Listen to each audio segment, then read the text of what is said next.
بسم اللہ الرحمن الرحیم۔ السلام علیکم دوستو، دنیا بھر کی خبروں میں آج آپ سنیں گے، لیکن اس سے پہلے اگر ہو سکے تو لائک اور سبسکرائب کا بٹن ضرور دبا لیں۔ شکریہ۔ امریکہ نے انکشاف کیا ہے کہ CIA حماس کے سینئر رہنماؤں اور غزہ میں یرغمالیوں کے مقام کے بارے میں معلومات اکٹھی کر رہی ہے۔ یہ معلومات اسرائیل کو فراہم کی جا رہی ہیں۔ امریکی اخبار نیو یارک ٹائمز کی رپورٹ میں کہا گیا ہے کہ امریکی انٹیلیجنس کو خان یونس میں زیر زمین سرنگوں میں حماس کی قیادت کی موجودگی کا پتہ چلا ہے۔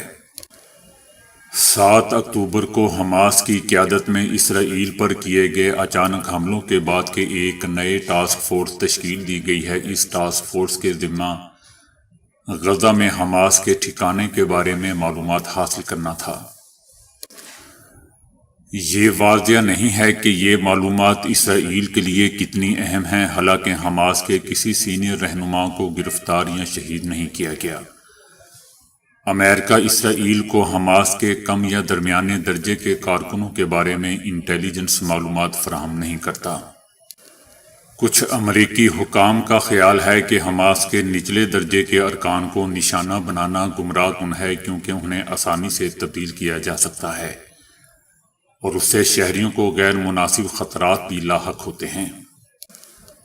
رپورٹ میں یہ بھی انکشاف کیا گیا ہے کہ السنوار کو نشانہ بنانا صرف اسے تلاش کرنے تک محدود نہیں ہے، کیونکہ امریکی انٹیلیجنس کا خیال ہے کہ السنوار جنوبی غزہ میں خان یونس کے نیچے سرنگ کے نیٹ ورک کے سب سے گہرے حصے میں چھپا ہوا ہے۔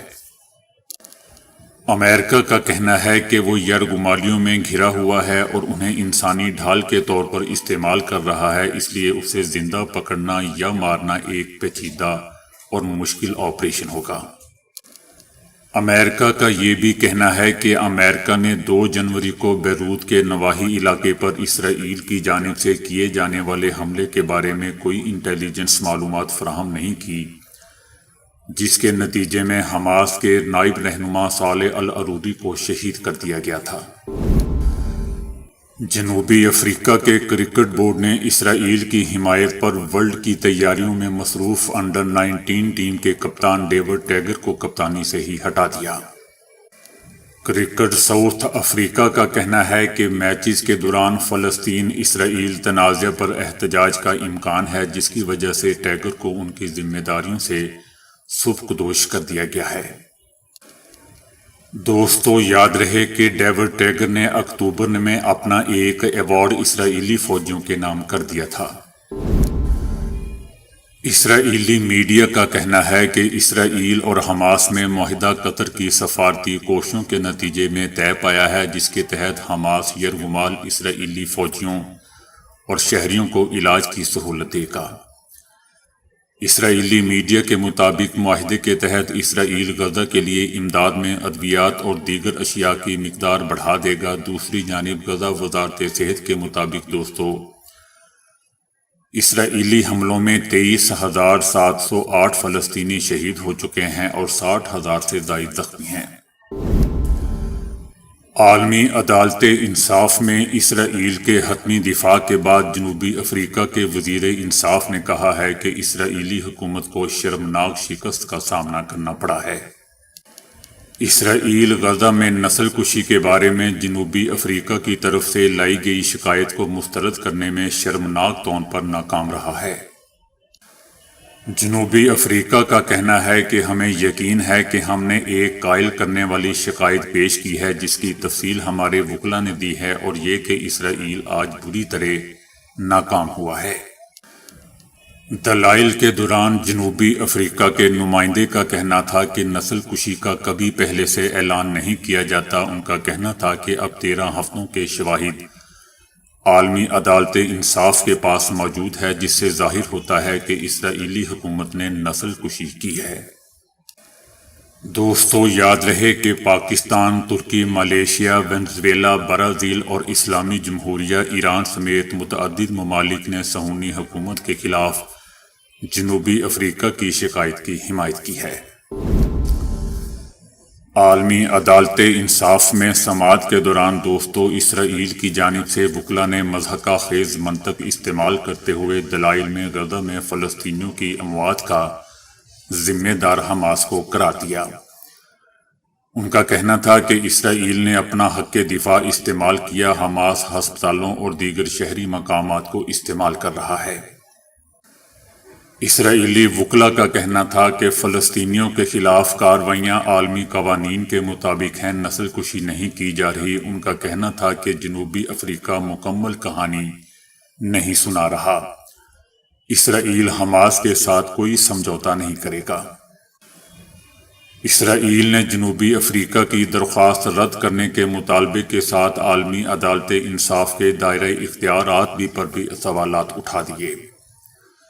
اس موقع پر عالمی عدالت انصاف کے باہر دوستو فلسطین پر اسرائیلی مظالم کے خلاف احتجاج کیا گیا، مظلوم فلسطینیوں سے اظہار یکجہتی کی گئی، فلسطین کی آزادی کے حق میں نعرے بھی لگائے گئے۔ ترکی نے کہا ہے کہ شمالی عراق میں ترک فوجی مرکز پر حملے میں 5 ترک فوجی مارے گئے ہیں جبکہ 8 زخمی ہوئے ہیں۔ یہ فوجی شمالی عراق میں مٹینا کے قریب مرکز میں در اندازی کی کوشش کے بعد تخریب کاروں کے ساتھ جھڑپ کے دوران جان کی بازی ہار گئے۔ ترکی کا کہنا ہے کہ اس حملے کے جواب میں علاقے میں فوجی کارروائی جاری ہے۔ دوستو یاد رہے کہ گزشتہ مہینے کے اواخر میں شمالی عراق میں ترک فوجی مراکز پر 2 الگ الگ حملوں میں 12 ترک فوجی مارے گئے تھے، اور ترک فوج شمالی عراق میں جنگجوؤں اور ان کے ٹھکانوں کے ساتھ ساتھ خود مختار کردستان یا ترکی کی سرحد کے قریب سنجر کے پہاڑی علاقے میں باقاعدگی سے فوجی زمینی اور فضائی کارروائیاں کر رہی ہے۔ ترکیہ کے صدر رجب طیب اردوان نے یمن میں حوثیوں کے مراکز کو نشانہ بنانے پر امریکہ اور برطانیہ دونوں پر الزام عائد کیا ہے کہ دونوں ممالک بحر احمر کو خونی سمندر میں تبدیل کرنے کی کوشش میں ہیں۔ حوثی مراکز پر ان کی بمباری غیر متناسب اور متجاوز ہے۔ ترکیہ نے غزہ میں بھی اسرائیلی جنگ اور مسلسل بمباری پر سختی سے تنقید کا نشانہ بنایا ہے۔ ترکیہ کے صدر رجب طیب اردوان حماس کے دوست و حامی ہیں، جبکہ مغربی ممالک کی طرف سے اسرائیل کی مسلسل مدد کیے جانے پر وہ مذمت بھی کر رہے ہیں۔ ان کا کہنا تھا کہ امریکہ اور برطانیہ حوثیوں کے خلاف تمام طاقت کا استعمال کر رہے ہیں، اس پر علاقے میں ضروری جواب دیا جائے گا۔ اردوان کا کہنا تھا کہ انقرہ نے مختلف ذرائع سے سنا ہے کہ حوثیوں نے کامیاب دفاع کیا ہے، جبکہ ایران بھی سوچ رہا ہے کہ اس نے کس طرح کے حملوں کا اس نے کیسے دفاع کرنا ہے۔ بلاول بھٹو زرداری کا کہنا ہے کہ 8 فروری کو سرپرائز دیں گے اور آنے والا وزیر اعظم پیپلز پارٹی کا ہوگا۔ ان کا کہنا تھا کہ نواز شریف اور عمران خان ابھی تک انتقامی سیاست کی بات کر رہے ہیں، لیکن ہم عوام کی سیاست کر رہے ہیں کیونکہ میں عوام کا لاڈلا ہوں۔ تحریک انصاف نے اپنا کیس صحیح طور پر نہیں لڑا، جس سے لگتا ہے کہ شاید انہیں کسی اور نشان پر الیکشن لڑنا پڑے۔ بلاول بھٹو زرداری کا کہنا تھا کہ عمران خان کا مطالبہ رہا ہے کہ دھاندلی کروا کر انہیں ہی لایا جائے، کاش ہمارے ساتھ وہ انتخابی اصلاحات کر لیتے۔ اس وقت کچھ جیل سے باہر آنے کے لیے اور کچھ جیل سے بچنے کے لیے وہ سیاست کر رہے ہیں۔ یہ اشرافیہ کے نمائندے ہیں، ہم صرف عوام کے مسائل حل کرنے کے لیے جدوجہد کر رہے ہیں۔ عمران خان جس کے بھی لاڈلے ہوں، ہم عوام کے لاڈلے ہیں، نفرت اور تقسیم کی سیاست کو دفن کریں گے۔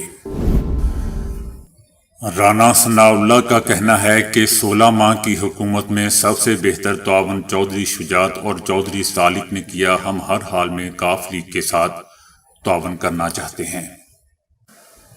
رانا ثناء اللہ نے کہا کہ طلال چودھری کو آج سمجھایا ہے، ان کے ساتھ کمٹمنٹ بھی پوری کریں گے۔ سینٹ میں پارٹی صدر نے طلال چودھری سے وعدہ کیا ہے۔ رہنما مسلم لیگ نون نے یہ بھی کہا کہ دانیال عزیز نے کام کیا، لیکن کسی کو پارٹی کا مذاق اڑانے کی اجازت نہیں دی جائے گی۔ ان کا کہنا تھا کہ جو لوگ ابھی سائیڈ لائن ہوئے ہیں، جب پارٹی کو ضرورت ہوگی تو آ جائیں گے۔ یمن کا کہنا ہے کہ یمن نے بحر احمر میں جنگ کے لیے نئے قانون اور قاعدے ایجاد کر دیے ہیں جو ثابت اور مستقل ہیں اور انہیں کوئی بھی تبدیل نہیں کر سکتا۔ یمن کا کہنا تھا کہ آج امریکہ اور برطانیہ نے براہ راست یمن پر جارحیت کی ہے اور یہ وہ لمحہ ہے جس کے ہم بڑی بے صبری سے منتظر تھے۔ ہم اپنے فلسطینی بھائیوں کا شکریہ ادا کرتے ہیں اور ان سے کہتے ہیں کہ آپ نے ہماری عوام کو متحد کر دیا، اس امت کو ایک کر دیا اور ہم پر لگنے والے تمام جھوٹے الزامات کو دور کر دیا۔ دوستو، امریکہ اور برطانیہ نے یمن کے 12 مقامات پر فضائی اور بحری حملے کیے ہیں۔ یہ حملے بحر احمر میں اسرائیلی بحری جہازوں پر یمن کی کارروائیوں کے جواب میں کیے گئے۔ یمن کا کہنا ہے کہ ہم ہر صورت امریکہ اور برطانیہ سے حالیہ جارحیت کا انتقام لیں گے۔ آج کسی بھی بحری جہاز میں بحر احمر کو عبور کرنے کی ہمت نہیں ہے۔ ہمارا ہدف کشیدگی کا موجب امریکہ اور اس کے ہواری ہیں۔ ہم بہت دردناک جواب دیں گے۔ ہم نے امریکہ اور برطانیہ سے کہا ہے کہ ایک دفعہ پھر اپنا حساب کتاب کر لیں اور اس سلسلے میں اپنے سابقہ تجربات کا بھی استفادہ کر لیں۔ یمن کا کہنا تھا کہ امریکی اور برطانوی عوام سے ہماری کوئی جنگ نہیں ہے، بلکہ ہماری لڑائی صہیونی مائنڈ سیٹ سے ہے جو لندن اور امریکہ میں حاکم بیٹھے ہوئے ہیں۔ انٹرنیشنل انسانی حقوق کی تنظیموں نے ورلڈ رپورٹ 2024 میں ہندوستانی حکومت پر کئی سخت الزامات عائد کیے ہیں۔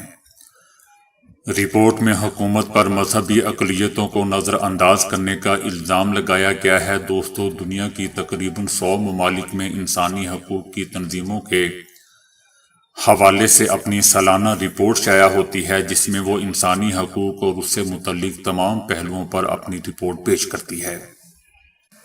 اس ورلڈ رپورٹ 2024 میں لکھا گیا ہے کہ بھارت میں 2023 میں انسانی حقوق کو دبایا گیا اور لوگوں پر جبر کے کئی واقعات سامنے آئے۔ منی پور تشدد، مقبوضہ وادی کی حالیہ صورتحال اور جنتر منتر پر خواتین پہلوانوں کے احتجاج کو رپورٹ میں جگہ دی گئی ہے۔ اس کے علاوہ دوستو، 740 صفحات پر مشتمل رپورٹ میں بی بی سی کے دفتر پر چھاپے اور نوح میں تشدد کا ذکر بھی کیا گیا ہے۔ ان 100 ممالک کی تنظیموں نے اپنی رپورٹ میں بھارتی حکومت کو بی جے پی کی حکومت کی بجائے ہندو وادی حکومت قرار دیا ہے۔ رپورٹ میں بتایا گیا ہے کہ مقبوضہ وادی میں ان کے لوگوں کو اپنے خیالات کے اظہار کی آزادی نہیں ہے۔ وہ مبینہ طور پر مزاحمت نہیں کر سکتے۔ ان کے ساتھ مبینہ طور پر ماورائے عدالت موت کے حوالے سے بھی فوج کے خلاف دعوے کیے گئے ہیں۔ اس کے علاوہ حکومت مسلمانوں کو تحفظ فراہم کرنے میں بھی ناکام رہی ہے۔ اگرچہ بھارتی حکومت کی جانب سے دوستو اس رپورٹ پر اب تک کوئی رد عمل سامنے نہیں آیا ہے، لیکن ماضی میں حکومت ہند نے اس رپورٹ کو بے بنیاد قرار دیا تھا۔ اس رپورٹ کے مطابق صحافیوں، سماجی کارکنوں اور ناقدین کو چھاپوں، مبینہ مالی بے ضابطگیوں کے الزامات اور غیر سرکاری تنظیموں کو فنڈنگ کو ریگولیٹ کرنے کے لیے فارن کنٹریبیوشن ریگولیشن ایکٹ کے استعمال کے ذریعے ہراساں کیا گیا۔ تنظیم کی ایشیا کی ڈپٹی ڈائریکٹر میناکشی گنگولی نے کہا کہ بی جے پی حکومت کی امتیازی اور تفرقہ انگیز پالیسیوں کی وجہ سے اقلیتوں کے خلاف تشدد میں اضافہ ہوا ہے۔ میاں بیوی کی زندگی میں پہلی ملاقات یادگار ہوتی ہے جو کہیں اسکول، کالج یا آفس وغیرہ میں عموماً ہوتی ہے، مگر میٹ نامی اس برطانوی شخص نے اپنی بیوی کے ساتھ پہلی ملاقات کی حیران کن کہانی سنائی۔ اس نے بتایا کہ وہ ہر 2 ہفتے بعد اپنے باپ کی قبر پر جایا کرتا تھا۔ اسے باپ کی قبر پر جاتے کئی سال گزر چکے تھے، مگر اس نے اپنے باپ کی قبر کے ساتھ موجود ایک اجنبی شخص کی قبر پر نہ کبھی پھول دیکھے تھے اور نہ ہی اس کے کسی عزیز کو قبر پر آتے دیکھا تھا۔ وہ اس بات پر بہت حیران ہوتا تھا۔ خطبے پر اس شخص کا نام اور عمر وغیرہ بھی لکھی ہوئی تھی۔ وہ 37 سال کا تھا جب اس کی کرسمس کے دن موت واقع ہوئی۔ بالآخر میٹ اتنا متجسس ہوا کہ اس نے اس آدمی کے بارے میں گوگل پر سرچ کرنے کا فیصلہ کیا اور رزلٹ نے اسے حیران کر دیا۔ اس اجنبی شخص نے کرسمس کے دن اپنی بیوی اور والدین کو موت کے گھاٹ اتارنے کے بعد خود ٹرین کے آگے کود کر اپنی جان لے لی تھی۔ میٹ کو اس اجنبی شخص کے بارے میں پڑھ کر بہت افسوس ہوا اور اس نے اس کی بیوی اور والدین کی قبروں پر جا کر دعا کرنے کا فیصلہ کیا اور تلاش کر کے ان کی قبروں پر جا پہنچا۔ دعا کے دوران پیچھے سے ایک لڑکی آئی اور اس سے پوچھنے لگی کہ وہ کون ہے اور اس کی آنٹی اور نانا نانی کی قبروں پر کیا کر رہا ہے۔ میٹ نے اسے تمام قصہ سنایا جس سے وہ بہت متاثر ہوئی۔ میٹ لکھتا ہے کہ میں نے اسے کھانے کی دعوت دی جو اس نے قبول کر لی۔ 2 سال بعد میں نے اسے شادی کی پیشکش کی جو اس نے وہ بھی قبول کر لی، اور آج وہ میری بیوی ہے اور ہم ہنسی خوشی زندگی گزار رہے۔ چائنا کے صوبے ین اون کا گاؤں وینگ ڈنگ جل کر راکھ ہو گیا ہے۔ وینگ ڈنگ ملک کے آخری قبیلے وا کا مسکن ہونے اور اس قبیلے کی سادہ طرز زندگی کی وجہ سے مشہور تھا۔ گھر گھاس بھونس سے بنے ہونے کی وجہ سے آگ نے تیزی سے پھیل کر پورے گاؤں کو لپیٹ میں لے لیا جس سے پورا گاؤں جل کر راکھ ہو گیا، لیکن کوئی جانی نقصان نہیں ہوا۔ دوستو، یاد رہے کہ شہری زندگی سے دور روایتی شکل کے گھروں پر مشتمل یہ گاؤں چائنا کے اہم سیاحتی مراکز میں سے ایک تھا۔ تو دوستو، ابھی کے لیے اتنا ہی۔ ویڈیو کو لائک اور شیئر کرنے کا بہت بہت شکریہ۔